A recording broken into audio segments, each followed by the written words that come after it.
ఉంది.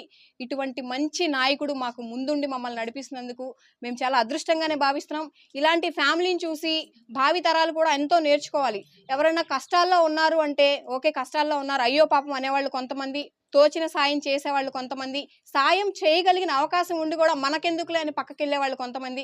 దయచేసి ప్రతి ఒక్కరూ ఈ కథని ఇన్స్పిరేషన్‌గా తీసుకొని, ఎవరైతే సాయం చేయగలిగిన స్థితిలో ఉన్నారో ప్రతి ఒక్కళ్ళు కూడా కదిలి మన కళ్ళ ముందు ఇబ్బందులు పడే వాళ్ళందరిని కూడా ఆదరించాలని ఈ సందర్భంగా తెలియజేసుకొని, వీళ్ళందరికీ మనస్ఫూర్తిగా కృతజ్ఞతలు తెలియజేస్తున్నాను. నిజంగా చాలా సంతోషంగా ఉంది. మేము వచ్చి చూసినప్పుడు వీళ్ళకి తడవకుండా వెళ్ళిన వాళ్ళు ఎవరూ లేరు వీళ్ళ పరిస్థితి చూసి. చాలా దయనీయంగా ఉన్న వాళ్ళని ఈరోజు వాళ్ళు కూడా మాట్లాడలేకపోతున్నారు. ఏంటి ఎలా ఉంది మీకు ఇల్లు అని అడిగితే వాళ్ళు కనీసం మాటలు కూడా చెప్పలేనంత ఆనందంగా ఉన్నారు.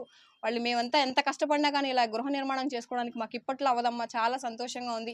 చాలామంది నాయకులు వచ్చారు, మా పరిస్థితి చూసారు, వెళ్లారు. కానీ ఎవరు కూడా మాకు ఇలాంటి హామీ ఇచ్చింది లేదు, హామీని నెరవేర్చింది లేదు. మా